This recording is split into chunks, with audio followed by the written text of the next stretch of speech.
잘 알고 계시듯이 예수님은 아무런 죄가 없으셨고 또 당신 스스로 얼마든지 십자가에 내려와서 그 십자가의 길을 피할 수 있었지만 그 길만이 우리 인류를 죄로부터 구원할 수 있는 유일한 길이었기 때문에 예수님은 우리의 모든 죄를 짊어지시고 십자가의 대속 제물이 되어 주셨습니다. 그리고 이제 그렇게 주님이 달리신 십자가의 양쪽 옆에는 두 명의 흉악한 사람들이 함께 달려 있던 상황이었습니다. 그들은 전부 흉악한 죄인들로서 살인죄를 저질렀거나 아니면 세상과 격리될 만큼 큰 죄를 범했기 때문에 십자가에 달려 있는 상황입니다. 당시 종교 지도자는 예수님을 그 흉악범들과 함께 십자가에 매달아 놓음을 통하여서 예수님을 그 흉악범들과 똑같은 동격의 사람으로 인식하게끔 만들었던 겁니다. 즉 예수님을 나쁜 사람의 이미지와 동질화시키면서 또 사람들에게 예수님은 나쁜 사람이다 라는 것을 각인시키고, 그렇기 때문에 예수님의 죽음 역시도 마땅한 죽음으로 몰아붙임을 통해서 백성들의 동요를 최소화시키려고 했던 것입니다. 근데 이제 오늘 본문을 보시면 주님께서 두 명의 흉악범들과 함께 매달린 십자가 위에서 아름다운 사건이 일어나는 것을 보게 됩니다.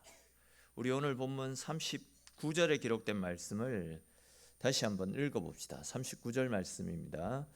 달린 행악자 중 하나는 비방하여 이르되 내가 그리스도가 아니냐 너와 우리를 구원하라 하되. 아멘. 자, 무슨 이야기입니까? 예수님과 함께 십자가에 달린 강도 중 하나가 너는 그리스도라고 말하면서 왜 거기 달려 있느냐? 네가 진짜 네가 말하는 대로 그리스도라고 한다면 거기서 네 스스로가 내려와서 너와 우리를 한번 구원해 봐라. 자기 스스로도 구원하지 못하는 자가 어떻게 우리를 구원할 그리스도라고 말할 수 있느냐? 라면서 예수님을 자기 자신과 동격화시키면서 조롱을 하는 상황 아닙니까? 지금 한마디로 예수님을 비웃고 있는 겁니다. 근데 이제 이렇게 예수님을 조롱하는 한 강도와 달리 40절과 41절 말씀을 보시면 십자가에 달리신 예수님의 모습을 보면서 지난날 자신의 잘못된 삶을 뉘우치고 회개하는 또 다른 한 강도의 모습을 살펴볼 수 있습니다. 우리 40절 41절 말씀도 같이 한번 읽어보겠습니다. 하나는 그 사람을 꾸짖어 이르되 내가 동일한 정죄를 받고서도 하나님을 두려워하지 아니하느냐? 우리는 우리가 행한 일에 상당한 보응을 받는 것이니 이에 당연하거니와 이 사람이 행한 것은 옳지 않은 것이 없느니라 하고. 아멘. 보시면 예수님을 비난하고 정죄했던, 예수님을 조롱했던 한 강도와 달리 이 강도는 아주 정확하게 자기 자신의 상태를 진단하는 것을 볼 수 있습니다. 즉 우리는 죽어 마땅한 죄를 지었기 때문에 이 십자가에 달린 것이다. 그러나 저분은 아무런 죄가 없이 억울한 누명을 쓴 채 비참한 죽음을 당하게 되었다. 그러니 저분을 우리와 똑같은 사람으로 취급하며 함부로 대하지 마라. 저분은 우리와 완전히 다른 분이다. 그러니 저분을 욕하지 마라, 모욕하지 마라. 그렇게 이야기를 하고 있는 겁니다. 그리고 이제 오늘 본문 42절에 기록된 말씀처럼 예수님, 당신의 나라에 임하실 때에 저를 기억하소서라고 예수님께 자신의 마지막을 부탁하는 장면을 볼 수 있습니다. 우리는 예수님과 함께 십자가에 달려있는 이 흉악 강도의 모습을 보면서 진정한 회개가 무엇인지, 다시 말해서 진정한 깨달음, 진정한 뉘우침이 무엇인지를 발견할 수가 있습니다. 그 첫 번째는 앞에서 말씀드린 것처럼 내가 죄인인 것을 깨닫고 정직하게 자신의 죄를 고백하는 것입니다. 그리고 두 번째는 회개에 있어서 정말 중요한 것으로, 회개는 예수님을 꼭 붙잡는 것에서부터 비롯되어진다. 예수님을 떠나서는 진정한 회개라고 말할 수 없다라는 것을 발견할 수 있습니다. 보십시오. 앞에서도 잠시 언급했듯이 당시 십자가에 달린 사람들은 전부 흉악범들입니다. 살인을 저질렀거나 그에 상응하는 죄를 지었거나 아니면 세상과 격리될 만큼 큰 죄를 저질렀기 때문에 당시 형벌상 가장 최고형이었던 십자가형에 처해지게 된 것입니다. 또 41절 말씀에서 자기들 스스로도 자기들의 죽음은 우리 죄 때문에 말미암는 당연한 죽음이다 라고 고백하는 것을 볼 수 있습니다.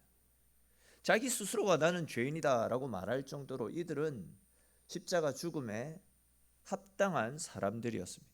그만큼 악했다라는 거죠. 근데 보시면 이렇게 자기 스스로도 소망이 없다라고 고백했던, 그래서 지옥으로 떨어져야 되는 것이 마땅한 그 흉악 강도가 자기가 죄인임을 믿고 고백하고 예수님을 믿고 그분의 은혜를 구합니다. 그렇게 자신의 죄를 고백하고 주님 앞에 엎드렸을 때에 하나님이 베풀어 주시는 기적이 일어났습니다. 우리 43절에 기록된 말씀 같이 한번 읽어보겠습니다. 예수께서 이르시되 내가 진실로 내게 이르노니 오늘 내가 나와 함께 낙원에 있으리라 하시니라. 아멘. 앞에서도 언급했듯이 분명 이 사람은 굉장히 악한 사람입니다. 누가 봐도 이 사람은 지옥행이 뻔한 당연한 사람이었습니다. 사람들을 죽이고 몹쓸 짓을 하다가 붙잡힌 상황이죠. 그리고 재판관으로부터도 이 인간은 더 이상 살아서는 안 되는 흉악범이다, 굉장히 악한 자이니 십자가에 매달아서 사람들의 본보기로 삼아라 라면서 사형 선고를 내린 말 그대로 구제불능, 지옥으로 가도 마땅한 그런 악한 사람이었습니다. 더군다나 이제 오늘 본문과 병행구절인 마태복음이나 마가복음 말씀해 보시면 이 강도 역시도 처음에는 예수님을 비난하고 정죄했던, 그러니까 다른 한 강도와 마찬가지로 예수님을 정죄하고 비난했던 그런 사람이었다라는 거죠. 근데 보시면 예수님께서 이 강도를 향해 네가 오늘 밤 나와 함께 낙원에 천국에 들어갈 것이다 라는 약속을 하시는 것을 보게 됩니다. 이 사람이 천국에 들어가기 위해서 한 것은 아무것도 없었잖아요. 이 사람이 선한 일을 했습니까? 아니면 특별하게 어디에 큰 돈을 헌금했습니까? 이 사람이 남긴 것은 아무것도 없습니다. 자기 스스로도 입을 열어서 고백했듯이 죽어 마땅한 사람이었습니다. 이 말씀을 달리하면 이 사람은 천국에 들어갈 만한 예쁜 짓을 한 것이 단 하나도 없었던 말 그대로 악한 사람이었다라는 거죠. 근데 보시면 예수님께서는 이 사람을 향해서 네가 오늘 밤 나와 함께 낙원에 들어갈 것이다, 천국에 들어갈 것이다, 이런 말씀을 하시는 것을 보게 됩니다. 여기에 바로 하나님의 은혜, 천국의 비밀이 감춰져 있습니다. 여러분, 천국은 아시는 대로 우리의 행위나 우리의 노력으로 들어가는 것이 아닙니다. 또한 내가 세상 가운데 쌓아 올렸던 업적이라든지 나의 명성, 또한 내가 가지고 있는 재산의 유무가 우리의 천국행을 결정짓는 것이 아닙니다. 천국은 오직 예수 그리스도의 그 이름을 믿는 자, 하나님이 보내신 독생자를 믿는 자들에게 주시는 하나님의 선물임을 믿으시기를 축원합니다. 보십시오 여러분, 주님 곁에 있던 이 강도는 평생 죄만 짓고 살았잖아요. 그런 그가 잘한 것 아무것도 없었습니다. 딱 하나 찾으라면 눈을 씻고 찾고 또 찾아서 그가 잘한 것 하나를 찾으라고 한다면 마지막 순간에 자기 죄를 고백하고 예수님을 구원자로 영접한 것, 그거 말고는 이 사람이 잘한 것은 아무것도 없었습니다. 근데 중요한 것은 그것 딱 하나 잘했는데, 그것만 했는데 이 사람에게 천국의 문이 열렸다라는 겁니다. 즉 그거 하나 잘했더니 지옥으로 가야 될 인생이 천국 백성으로 그의 신분이 완전히 바뀌게 되었다라는 겁니다. 이 말씀을 통해서도 알 수 있듯이 세상에 존재하는 그 누구라도 예수님을 믿는 데에 있어서 늦는 것은 없습니다. 주님을 나의 구원자로 모시는데 늦었다, 이런 표현은 절대로 어울리지 않는다는 겁니다. 혹 이 말씀을 듣는 분들 중에 아직 예수 그리스도가 나의 구원자가 되신다라는 사실이 믿어지지 않는 분들이 계시다라고 한다면, 이 강도의 경우를 생각하면서 우리 속에 있는 죄를 전심으로 회개하고 예수의 이름을 부르고 그 이름을 믿고 의지하는 결단이 일어날 수 있기를 바랍니다. 그런 작은 결단이 결국은 우리 인생을, 우리의 전부를 뒤흔들어 놓는 엄청난 하나님의 은혜를 경험할 수 있게 될 것입니다. 그렇습니다. 여러분, 이 강도가 예수님을 믿은 시점이 언제입니까? 언제 이 사람이 예수님을 믿었습니까? 이 사람은요, 예수님이 잘 나갈 때 예수님을 믿고 따랐던 것이 아닙니다. 그러니까 이제 예수님께서 오병이어의 기적을 일으키시고 안전병이를 일으키시고 죽은 사람을 살리실 때, 그래서 많은 사람들이 구름대처럼 밀려와 예수님을 추앙하고 예수님을 왕으로 모셔야 된다라고 떠받들 때, 그때 예수님을 믿고 따랐던 것이 아니지 않습니까? 지금 예수님은 온갖 박해를 다 받으셨습니다. 말 그대로 낮아질 대로 낮아지셨습니다. 그렇게 열광하며 예수님을 따랐던 사람들도 또한 모두가 주를 배반하고 떠날지라도 나는 끝까지 주님과 함께 하겠습니다 라고 고백했던 그 제자들마저도 모두 예수님을 버려두고 떠나갔던 그 상황에 예수님은 지금 홀로 남아 십자가를 지고 있지 않습니까?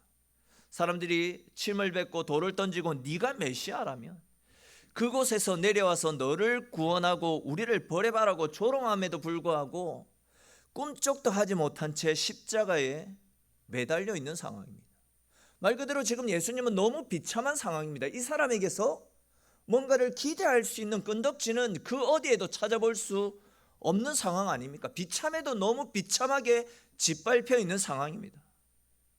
솔직히 말해서 이런 사람은 믿을 필요가 전혀 없는, 너무나도 보잘것없는 사람입니다. 근데 보시면 이 강도는 아무것도 의지할 것 없고 아무것도 소망할 것 없는, 말 그대로 낮아질 대로 낮아져 있는 예수님, 그 예수님을 믿음으로 고백하고 있습니다. 더군다나 이 강도는 예수님을 향해 당신의 나라가 임할 때에 라는 고백을 하고 있습니다.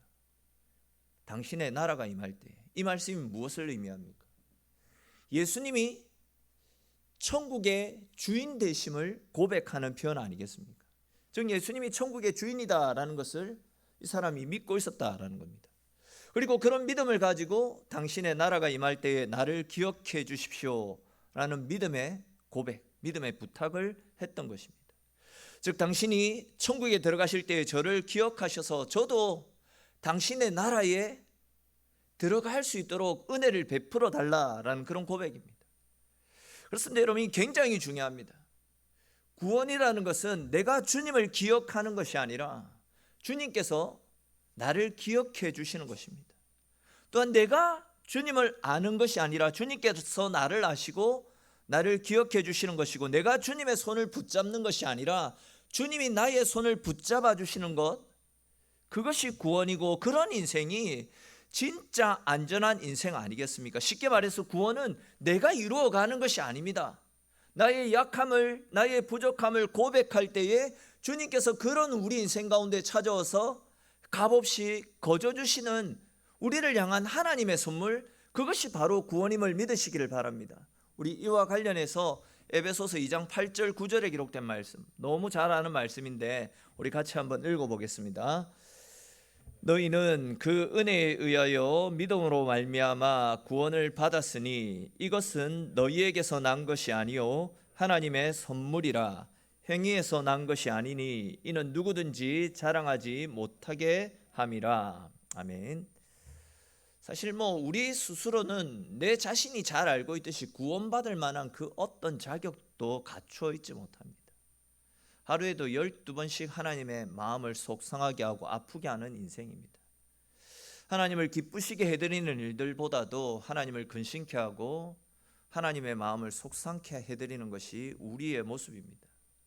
그런데도 불구하고 이런 우리를 위해서 예수님께서 십자가에 달려 죽어주셨기 때문에 죄 용서의 은혜가 우리 가운데 임하게 되었습니다.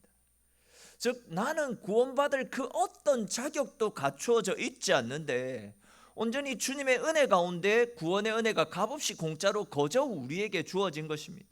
그렇기 때문에 구원을 가리켜서 하나님이 주신 선물이라고 성경은 분명히 말씀하고 있습니다. 우리 이와 관련해서 로마서 1장 17절 말씀도 같이 한번 읽어보겠습니다. 로마서 1장 17절 말씀입니다. 복음에는 하나님의 의가 나타나서 믿음으로 믿음에 이르게 하나니 기록된 바 오직 의인은 믿음으로 말미암아 살리라. 아멘. 자, 보시면 복음에는 하나님의 의가 나타났다라고 말씀을 하고 있지 않습니까? 즉 구원은 우리의 의로 말미암는 것이 아니라 하나님의 의로 말미암아 이루어진 것이기 때문에 이것이 복음의 기쁜 소식이 되어지는 겁니다. 잘 알고 계시는 것처럼 다 공감하시겠지만 우리의 행위대로라고 한다면 우리는 모두 우리의 죄의 짐에 짓눌려 가지고 심판을 받아 멸망의 지옥으로 떨어지게 될 것입니다. 그러나 죄가 없으신 예수님께서 우리를 위해서 십자가에 죽어주시고 당신이 흘리신 피로 우리가 지은 모든 죄를 다 덮어주셨습니다. 이렇게 주님께서 우리를 위해서 죽어주신 의로운 성김 때문에 우리의 죄는 십자가 앞에 다 감추어지고 우리에게는 영원한 생명, 하나님의 자녀라는 새로운 신분이 주어지게 된 것입니다. 즉 다시 말해서 우리는 주님의 희생으로 말미암아 새로운 생명을 얻게 된 하나님의 특별한 관심과 사랑을 받아 누리는 하나님께 너무나 소중한 존재다라는 말씀이죠. 그런데 안타깝게도 많은 사람들이 내게 주어진 값없이 거저 주신 하나님의 은혜를 믿지를 못하고 있습니다. 학습 세례를 할 때나 아니면 온라인 성경 공부를 할 때에 제가 한 번씩 진지하게 우리 스스로에게 물어봅시다. 나는 주의 은혜로 말미암아 구원받은 하나님의 자녀임을 믿습니까? 즉 지금 당장 죽는다 할지라도 천국에 들어갈 확신을 가지고 있습니까? 라고 물어봤을 때에 구원의 확신에 대해서 담대하게 예라고 대답하지 못하는 분들이 너무 많이 있습니다. 학습 세례 공부 받는 분들만 그런 것이 아니라 직분을 가지고 계신 분들 중에서도 자신 있게 손을 들지를 못하더라고요. 구원의 확신을 가지지 못하는 이유가 내 삶이 깨끗하지 못하고 내가 하나님 앞에 지었던 죄가 너무 많이 있기 때문에, 지금도 교회 다니면서 계속해서 죄를 짓고 있기 때문에 과연 나 같은 사람이 구원받을 수 있을까요? 이런 말씀을 하시는 분들이 있더라고요. 사실 우리는 자기 스스로도 인정하고 있듯이 하루에도 수도 없이 거짓말을 일삼습니다. 음란한 생각에 부정한 마음, 또한 온갖 욕심으로 가득 차 있고 남에게 지기 싫어하고 시기하고 질투하는 마음, 또한 이기심에서 비롯된 아집, 교만, 이런 것들이 내 삶을 가득히 채우고 있습니다. 나에게 이익이 되면 양심 그까짓 것 얼마든지 내 이익과 맞교환할 수 있습니다. 거의 대부분의 사람들이 현실적 문제 때문에 신앙을 내려놓는 경우들이 많이 있습니다. 이런 모습을 자기 스스로도 너무 잘 알고 있기 때문에 과연 오늘 밤 주님이 찾아오신다면 나는 과연 천국에 갈 수 있겠습니까? 라는 질문 앞에 저의 행위 때문에, 제 삶의 모습 때문에 뭐라고 대답할지 모르겠습니다. 퀘션 마크를 던집니다. 오늘 당장 주님이 오시면 천국 갈 수 있습니까? 글쎄요. 이런 반응을 보인다라는 겁니다. 근데 어쩌면 이런 반응들이 올바른 양심을 가진 사람이다라고도 말할 수 있을 것입니다. 근데 여러분, 이것은 올바른 양심은 가지고 있는지 모르겠지만 주님의 십자가보다도 자신의 의, 자신의 양심을 더 귀하게 여기는 것이고, 더 나아가서 이것은 주님의 십자가를 무시하는 굉장히 불신앙적인 모습이라 할 수 있습니다. 다시 말해서 결국 이것은 구원이 값없이 거저주시는 하나님의 은혜로 말미암다라는 하나님의 말씀보다도 결국 내 생각, 내 의지, 내 믿음이 더 앞서 있고 그것을 더 중요시 여기며 살아가는 잘못된 신앙의 모습이라 할 수 있습니다. 여러분, 계속 말씀을 드리고 있듯이 우리의 양심이 우리의 구원을 결정하는 것이 아니지 않습니까? 십자가에 죽어주신 예수 그리스도 그 피가 우리의 죄를 씻겨주심으로 그것을 믿는 우리의 믿음이 결국 우리의 구원을 결정하는 것 아니겠습니까? 우리는 툭하면 무너져버리는 우리의 약한 양심, 악한 양심을 의지하는 그런 연약한 인생이 아니라 주님의 십자가를 의지하며 주님께 우리의 인생을 온전히 내어 맡길 수 있어야 됩니다. 그것이 결국은 우리의 천국행을, 죽음 이후에 영원한 생명을 보증하는 유일한 방법 아니겠습니까? 여러분들에게도 동일한 질문을 한번 던져볼까 싶습니다. 진짜 양심껏 자기 스스로에게 마음으로 손을 한번 들어보십시오. 혹시 오늘 밤에 하나님께서 내 영혼을 데려가신다면 나는 오늘 밤 주님과 함께 낙원에 들어갈 확신, 자신이 있습니까? 스스로에게 한번 양심껏 한번 답을 해보십시오. 왜 목사님 이런 시시한 질문을 하시지? 죄송하지만 이 문제를 짚고 넘어가지 못하는 사람들이 너무 많이 있습니다. 그렇게 십자가의 복음, 예수님을 믿는 믿음이 우리를 천국으로 이끌어가는 것이다 라고 계속해서 이야기하지만 그 말씀보다도 성경에 나타나고 있는 우리를 향하신 하나님의 말씀보다도 과연 그럴까? 내 양심, 나의 삶이 더 우선시 되어서 십자가의 복음을 무시한 채 지옥 가면 어떻게 하지? 이런 엉뚱한 생각을 가지며 살아가시는 분들이 많이 있다라는 겁니다. 만약 이 질문 앞에 우리가 망설이고 있다라고 한다면 죄송하지만 신앙생활을 허투루 한 것입니다. 신앙생활 잘못해도 한참 잘못하고 있는 것입니다. 내가 잘나고 죄 안 짓고 살아간다면 예수님이 우리를 위해서 죽어주실 이유가 뭐가 있겠습니까? 모두가 의인이고 모두가 정직하고 모두가 신실하다면 주님이 이 땅에 오실 이유가 아무것도 없습니다. 왜 예수님이 오셨습니까? 우리가 예뻐서? 물론 우리가 예뻐서 그렇겠죠. 근데 그것보다도 더 중요한 것은 내가 수시로 죄짓고 수시로 하나님의 마음을 아프게 하기 때문에 그런 우리를 구원해서 천국 백성 삼아 주시기 위해서 예수님께서 하늘 보좌 영광 것에 다 포기하시고 이 땅에 찾아오셔서 나를 위한 희생 제물이 되어 주신 것 아닙니까? 우리 이와 관련해서 로마서 5장 8절에 기록된 말씀 같이 한번 읽어봅시다. 로마서 5장 8절의 말씀 같이 읽겠습니다. 우리가 아직 죄인 되었을 때에 그리스도께서 우리를 위하여 죽으심으로 하나님께서 우리에 대한 자기의 사랑을 확증하셨느니라. 아멘. 무슨 이야기입니까? 그냥 신학적인 이야기 다 빼고 그냥 간단하게만 말씀을 드리면 우리가 죄인이기 때문에 예수님이 죽어주셨다라는 겁니다. 우리가 의인이면 죽어주실 필요가 없다라는 거죠.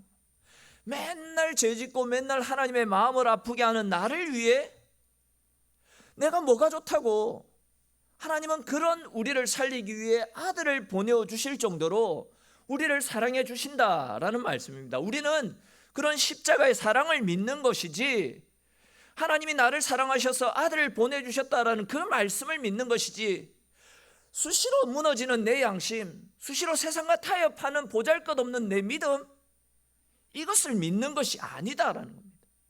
그렇기 때문에 구원을 값없이 거저 주시는 하나님의 선물이다라고 말씀하는 것 아니겠습니까? 여러분, 구원은 우리의 의가 아닙니다. 우리가 하나님 안에 머물러 있느냐, 그렇지 않느냐, 거기에 우리의 구원이 결정되어지는 것 아닙니까? 우리가 못났다 할지라도, 우리가 계속해서 넘어진다 할지라도 주님 안에 머물러 있으면 우리는 안전한 삶을 살 수 있는 겁니다. 제가 대학원 다닐 때 우리 박용돈 교수님이라는 분이 계셨는데 그분이 말씀하시기를 주님 안에서 살다가 넘어지고 실수하고 죄짓는 것은 침대 위에서 넘어지는 것과 똑같다라는 말씀하셨습니다. 침대 매트리스 위에서 넘어지면 넘어지다도 안 다치잖아요. 우리가 주님 안에서 생활하면 넘어지도 다치지 않습니다. 다시 일어나서 다시 걸어가면 되는 겁니다. 그것이 주님의 사람들에게, 주님의 자녀들에게 준비되어진, 예비되어진 하나님의 은혜다라는 겁니다. 제가 이 구원과 관련해서 출애굽기 말씀을 계속해서 말씀을 드렸습니다. 여러분, 이스라엘 백성들에게 임했던 애굽 땅에 임했던 10번째 재앙이 무엇이었습니까? 그렇죠, 장자가 죽는 겁니다. 근데 이제 그 장자의 재앙으로부터 건진받는 방법이 무엇이었습니까? 그들이 얼마나 거룩하고 착한 삶을 살았냐? 아니면 그들이 이스라엘의 실세였던 모세와 얼마나 친밀한 관계를 유지하며 살았냐? 그것이 아니지 않았습니까? 그들이 10번째 재앙에서 건짐을 받을 수 있는 유일한 방법은 어린 양을 잡아서 그 피를 문설주에 바르는 것입니다. 그 일이 그들의 구원 유무를 결정하는 유일한 방법이었습니다. 다른 것이 아니었습니다. 즉, 어린 양의 피가 문설주 위에 발라져 있는 집안에 머물러 있는 사람들은요, 아무리 그가 살인죄를 저지르고 도둑질을 하고 강도짓을 했다 할지라도 그 사람은 그 10번째 재앙으로부터 건짐을 받을 수 있었던 겁니다. 그러나 어린 양의 피가 없는 집안에 머물러 있었던 사람들은 아무리 그가 선한 일을 많이 하고 세상적으로도 인정받는 삶을 살았다 할지라도 그날 밤 임했던 죽음의 사자의 칼날로부터 그 생명을 건짐받지 못한 채 전부 심판의 제물이 되지 않았습니까? 하나님은 출애굽 사건을 통해서 분명히 말씀하셨죠. 사람이 죽고 사는 문제는 내가 얼마나 선한 일을 많이 했냐, 얼마나 사람들로부터 인정을 많이 받고 착하게 살았느냐, 여기에 달려있는 것이 아니라 오직 어린 양의 피, 어린 양의 피 안에 머물러 있느냐 그렇지 않느냐가 사람의 죽고 사는 문제를 결정하는 것임을 유월절 사건을 통해서 분명히 말씀해 주시지 않았습니까? 조금 다른 관점에서 말씀을 드리면 우리네 인생은 십자가 위에서 구원받은 그 강도처럼 나에게 아무런 소망이 없다라는 사실을 알고 오직 주님께만 소망을 두고 믿음으로 살아가게 될 때에 영원한 생명이, 천국 구원이 우리에게 주어지는 것입니다. 바로 이 일들을 위해서 주님이 십자가에서 죽어주신 것 아닙니까? 계속 말씀을 드리고 있듯이 죄인된 나를 위해서 주님께서 죽어주실 만큼 우리는 하나님 앞에 특별하고 가치 있고 소중한 존재입니다. 즉, 아들을 죽이시고 진짜 죄인된 나를 살려주실 정도로 나는 하나님 앞에 존귀한 백성, 하나님의 선택받은 소중한 자녀다라는 겁니다. 근데 이제 문제가 무엇이냐면 사탄은 우리가 하나님 백성 되고 천국 자녀 되는 것을 죽기보다도 싫어합니다. 그래서 한 명이라도 더 많은 사람들을 구원해서 멀어지게 만들고 지옥으로 떨어뜨리기 위해서 발악을 합니다. 사탄이 우리 믿음의 사람들을 지옥으로 떨어뜨리기 위해서 사용하는 방법 중에 하나가 무엇이냐면, 오늘 말씀과 관련해서 설명을 드리면, 사탄은 계속해서 우리의 구원이 우리의 행위에서, 우리의 착하고 거룩한 삶에서 비롯되어지는 것이다 라고 거짓말을 합니다. 앞에서도 말씀을 드렸듯이 하루에 몇 번씩이나 거짓말을 일삼고 부정적인 생각, 음란한 삶, 온갖 욕심으로 가득 차 있고 밥 먹듯이 죄짓고 살아가는 나 같은 사람이 어떻게 천국에 가겠노? 선한 양심, 착한 양심의 소리로 우리 가운데 찾아옵니다. 그러나 여러분, 이거는 양심의 소리가 아니라 사탄이 우리를 짓밟고 있는 우리의 영혼을 좀먹게 하는 사탄의 소리입니다. 양심의 소리가 아니다라는 겁니다. 얼마 전에도 비슷한 말씀을 드렸듯이 하나님은 우리 속에 있는 죄와 허물, 또한 우리가 감추고 싶어하는 내 속에 있는 나만의 은밀한 비밀과 수많은 죄들, 주님은 하나도 남김없이 다 알고 계십니다. 우리 음부 속에 있는 진짜 세밀한, 진짜 미약한 그런 죄까지도 우리 주님은 다 알고 계십니다. 그런데도 하나님은요, 그런 우리를 위해서 단 한 번도 죄인이라고 우리를 정죄하신 적이 없습니다. 망할 자식이라고 우리를 책망하신 적도 없습니다.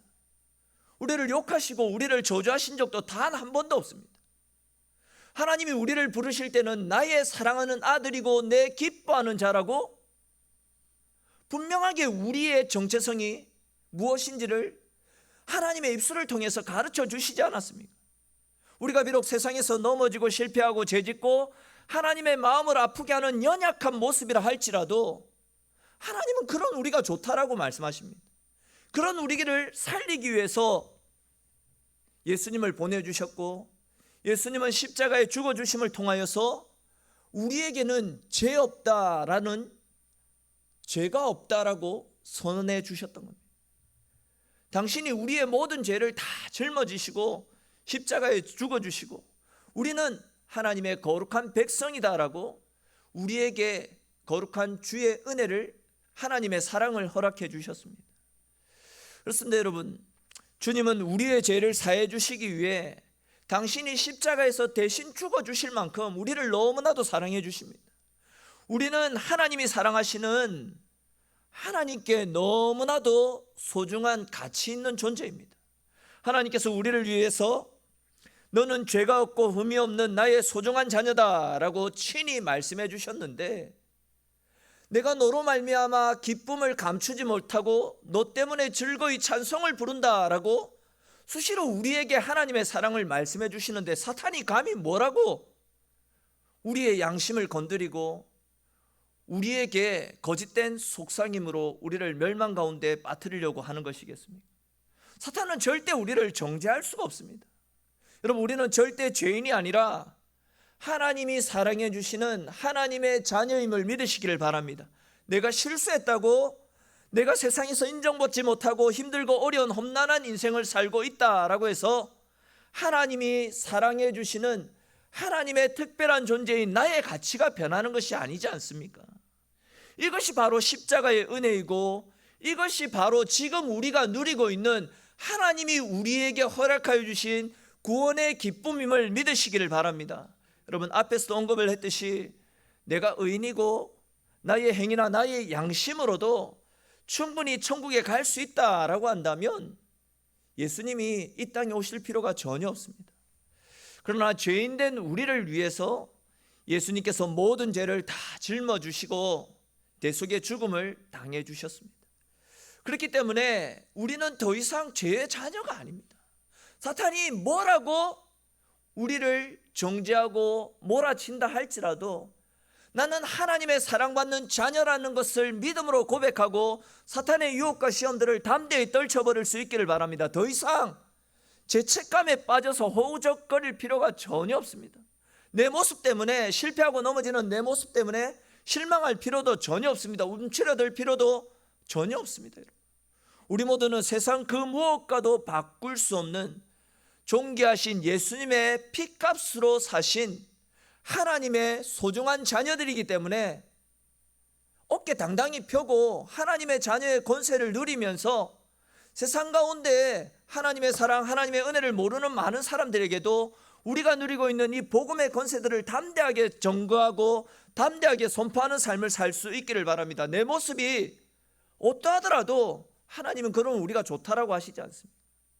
내 모습이 어떠하더라도 하나님, 내가 하나님 앞에 가치 있고 소중한 존재다라고, 나의 사랑, 나의 어여쁜 자라고 분명히 말씀을 하고 있습니다.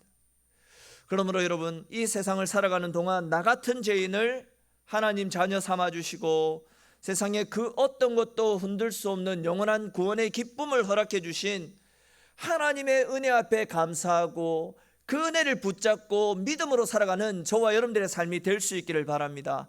특별히 이 고난주간을 맞아서 다시 한 번 더 나를 위해 당하신 십자가의 고난과 그 엄청난 사랑 앞에 감사하면서 주님의 남은 고난에 조금이라도 동참하기 위해서 우리의 남은 인생 가운데서 철저하게 나의 욕심, 나의 정욕들을 죽이시고 언제나 주님께서 기뻐하시는 곳에서 주님이 기뻐하시는 모습으로 주님이 걸어가신 섬김의 길, 희생의 길, 낮아지는 길, 그 고난의 길을 믿음으로 묵묵히 주님과 함께 동행하며 주님과 함께하는 삶을 살아가시는 저와 여러분들의 인생이 될 수 있기를 주님의 이름으로 축원합니다. 기도드리겠습니다.